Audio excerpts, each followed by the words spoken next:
देवाचं दर्शन झाल्याच्या नंतर पुंडलिकाची अवस्था काय झाली होती त्या संबंधानं वर्णन करताना शंकर म्हणायला लागले, चक्षुषः अंतः प्रविश्येनम हृदि कृत्वा मुहुर्मुहुः लिहेयम उत जिघ्रेयम इति व्याकुलताम ययौ.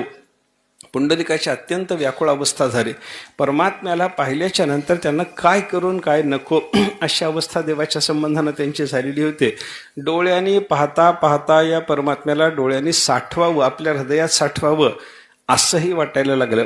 काही वेळेला वाटायला लागलं की बाबा देवाचं हे रूप इतकं मधुर आहे, मधुर आहे. मधुराधिपते हे अखिलम मधुरम, गोड तुझे रूप, गोड तुझे नाम असं असल्यामुळं अखंड याचं नाम गात राहावं असं एकीकडं वाटायला लागलं.